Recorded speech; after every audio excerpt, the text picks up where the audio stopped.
नमस्कार, बिहार तक में आपका स्वागत है और मैं हूं सुजीत। तीसरी कसम अभी बाकी है। राज कपूर की तीसरी कसम की बात नहीं कर रहा हूं मैं। यहां बात हो रही है मुख्यमंत्री नीतीश कुमार के कस्मों की। 2 कस्में वो खा चुके हैं और दोनों कस्में बीजेपी को लेकर ही उन्होंने खाई है।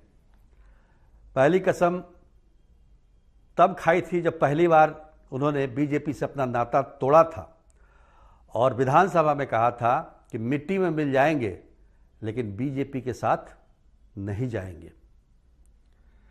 और दूसरी कसम जो उन्होंने कल खाई है, सोमवार को, जिसमें उन्होंने कहा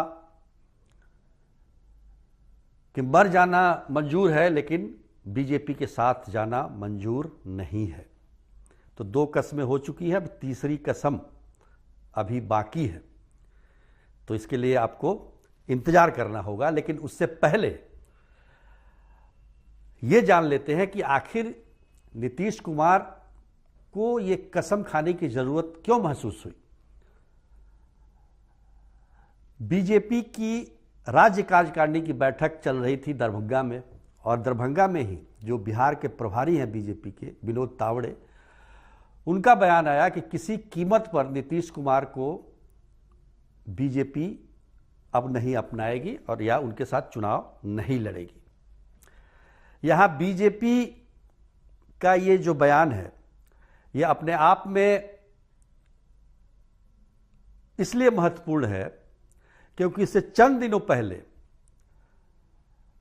ये खबरें लगातार आने लगी कि नीतीश कुमार एक बार फिर से बीजेपी के साथ जा सकते हैं, केंद्र में मंत्री बन सकते हैं। और करीब जो चर्चाएं थी उसमें करीब 4 मंत्रियों की चर्चा थी कि 4 मंत्री बनेंगे और यहां जो है बीजेपी का मुख्यमंत्री होगा, उप मुख्यमंत्री जेडीयू का होगा। तो बहुत तरह की चर्चाएं चल रही है। चूंकि बिहार में चर्चाओं का दौर है, राजनीतिक चर्चाओं का। आप देखिए 2013 के बाद से लगातार इसी तरह की चर्चा बिहार में देखने और सुनने को मिली है। पिछले हम कह सकते हैं कि 8-9 वर्षों से यही चल रहा है और इस बार कई बार इसमें गठबंधन में फेरबदल भी हुआ, आपको पता ही है। निश्चित तौर पर उसका असर तो पड़ता है बिहार के विकास पर, राज्य के विकास पर उसका असर पड़ता है। खैर ये अलग बात है, लेकिन हम यहां बात कर रहे हैं बीजेपी के उस बयान का। बीजेपी के बयान का मतलब समझिए।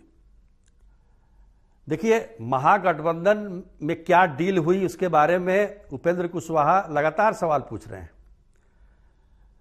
और डील के बारे में जो पता चलता है, जो आरजेडी के लोग बताते हैं कि यही हुआ था कि नीतीश कुमार केंद्र की राजनीति करेंगे और तेजस्वी यादव बिहार के मुख्यमंत्री बनेंगे कुछ महीनों में, महागठबंधन सरकार बनने के कुछ महीनों के बाद। लेकिन उस तरह की व्यवस्था हुई नहीं। नीतीश कुमार विपक्ष के नेता के तौर पर जो उनका ऑरा है, उस हिसाब से जो लग रहा था कि प्रधानमंत्री के सामने, नरेंद्र मोदी के सामने एक विकल्प के रूप में पेश किया जा सकता है, तो वो हुआ नहीं। और इधर आरजेडी में बेचैनी बढ़ती गई कि तेजस्वी यादव कब मुख्यमंत्री बनेंगे, कब मुख्यमंत्री बनेंगे। अब बीजेपी ने जो ये दांव खेला है कि नीतीश कुमार के साथ या जेडीयू के साथ बीजेपी का कोई गठबंधन भविष्य में नहीं होगा, उसका सीधा असर आरजेडी पर पड़ता है। अब आरजेडी के लोग बेचैन हैं कि कैसे अब तेजस्वी यादव मुख्यमंत्री बने। भाई, अभी जो स्थिति परिस्थिति है, जो संख्या बल है, उस हिसाब से आरजेडी मजबूत स्थिति में है। और यह भी कहा जाता था कि आरजेडी जो कि 115 की संख्या उसके पास है, जो उनके समर्थक दल हैं उनके मिला के, जेडीयू को छोड़ के, तो 122 करने में कितनी देरी लगेगी? या फिर बहुमत प्राप्त करने के लिए कुछ लोगों को अब्सेंट भी, कुछ विधायकों को अब्सेंट भी कराया जा सकता है। इस तरह की भी चर्चाएं हुई। अब तो विधानसभा के अध्यक्ष भी आरजेडी के हैं, तो उसमें कोई समस्या नहीं थी। पर यह जो परिस्थिति बन रही है, अब नीतीश कुमार रहेंगे तब तक तो तेजस्वी यादव को मुख्यमंत्री बनने का सवाल ही नहीं है। नीतीश कुमार पहले ही ऐलान कर चुके हैं कि 2025 में महागठबंधन का नेतृत्व तेजस्वी यादव करेंगे। यह बात अलग है कि उनके इस बयान के बाद जेडीयू में भी खलबली मच गई, उसमें भी बेचैनी बढ़ गई।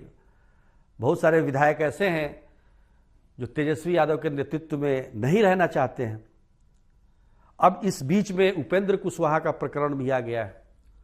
उपेंद्र कुशवाहा ने जिस तरीके का कार्ड खेला है, ठीक उसी प्रकार का कार्ड 1994 में नीतीश कुमार ने लालू प्रसाद यादव से अलग होते हुए किया था।